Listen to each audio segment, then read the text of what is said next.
խաղաղ համի չի։ Առաջերտին ասեմ, որ մեր նորաստեղծ կուսակցությունը լինելու է պետականամետ կուսակցություն, չի լինելու ընդդիմադիր կուսակցություն, ի տարբերություն նոր ստեղծվող բազմաթիվ ընդդիմադիր հեղափոխություններ անող կուսակցությունների, մենք ռեալ պատրաստվելու ենք աջակցել Հանրապետության նախագահի եւ կառավարության իրականացրած բարեփոխումներին, ինչպես նաև մենք ինքներս փորձելու ենք 2017 թվականի խորհրդարանական ընտրություններին մեր բարեփոխումների ծրագրով մասնակցել ընտրությունների եւ փորձել մասնակիցը դառնալ այն բարեփոխումների, որը այսօր արդեն սկսված է։ Ժողովուրդը հոգնել է ընդդիմադիր այդ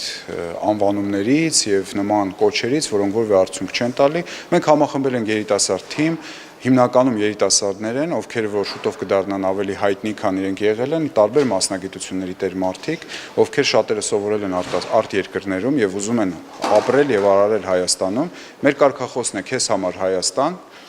եւ մաղթում եմ ես բոլորիս հաջողություն։ Իշխանություններից էլ է հոգնել։ Դա ձեր կարծիքն է, ընտրություններին տարբեր են կարծիքները, իհարկե բոլոր տիպի կարծիքները ապրելու եւ գոյություննալու իրավունք ունեն։ Կապրենք, կտեսնենք, ժամանակը ցույց կտա, ով ումից է հոգնել, ժամանակը ցույց կտա, ում խոսակցություններն են քամիներ, ում խոսակցություններն են իրականություն, ով ինչ տեղ կզբաղեցնի 2017 թվականի նոր խորհրդարանում, որը ես վստահ եմ լինելու է բազմակուսակցական խորհրդարան, քան որ եղել է, եւ մեր նոր սահմանադրությունը տվել է մեզ բոլորիս հնարավորություն մասնակից դառնալու երկրի բարեփոխումներին, կառավարմանը եւ ընդհանուր առմամբ քաղաքական դաշտում մտցնելու նոր փոփոխություններ։ Եվ մենք շարժվելու ենք այդ ճանապարհով։ Պարոն Բաբայան, ասացիք քեզ համար Հայաստան կարգախոսը, դա Սերժ Սարգսյանի կարգախոսն էր, ինչու եք նույն կարգախոսը։ Դա չի եղել Սերժ Սարգսյանի կարգախոսը, դա եղել է կարգախոս, որը ընդհանուր առմամբ մեր հայ ժողովրդի հիմքում է դրված եւ մենք այդ կարգախոսով փորձում ենք շարժվել։ Նախընտրական շրջանում ՀՀԿ-ն կամ Սերժ Սարգսյանը լավ չեմ հիշում։ Լավ ճշտեք նոր հարցերը։ Եթե այդպես կառավարություն իշխանություն ճիշտ ճանապարհի վրա ինչու է նոր կուսակցություն ստեղծում, են անդամակցություն տակներ։ Իսկ ինչու է աշխարհում կամ Հայաստանում ինչու են տարբեր կուսակցություններ։ Օրինակ ընդդիմությունը եթե այդքան լավն է, թող մենակ ՀԱԿ-ը լինի, ինչի է ժառանգություն, ինչի է ԲՀԿ, ինչի է ուրիշ կուսակցություններ։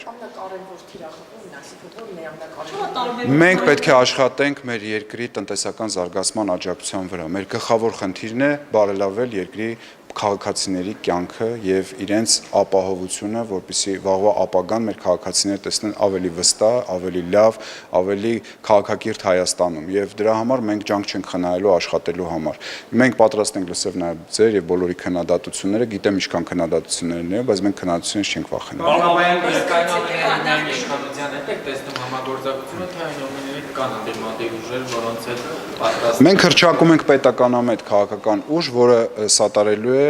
երկրում իշխանության կողմից իրականացվող բարեփոխումներին եւ մենք էլ ցանկանալու ենք մեր առաջարկներով մասնակից դառնալ կոնկրետ քննարկումների, առաջարկների միջոցով, ինչու՞ չէ նաեւ համախմբել այն նոր էլեկտորատը, որը մենք կհամախմբենք։ Բավականին բյուջեով եք աշխատում Եվ ԲՀԿ-ից արդյոք ունեք անդամներ եւ ինչ բյուջե։ Բյուջեն ձևավորվելու է ֆինանսների օրենքի համաձայն, այսինքն ֆինանսները ձևավորվելու են հիմնականում անդամավճարների կողմից, իհարկե, եւ մուտքավճարների, նվիրատվությունների բոլոր տեղերից է կարող են լինել մարդիկ, մեր դռները բաց են եւ հույսով եմ մեր հաջորդ համագումարը տեղի ունենալու դեկտեմբեր ամսին եւ շատ հայտնի մարդիկ դուք կտեսնեք արդեն դեկտեմբեր ամսվա մեր համագումարին։ Պարոն Բաբայան,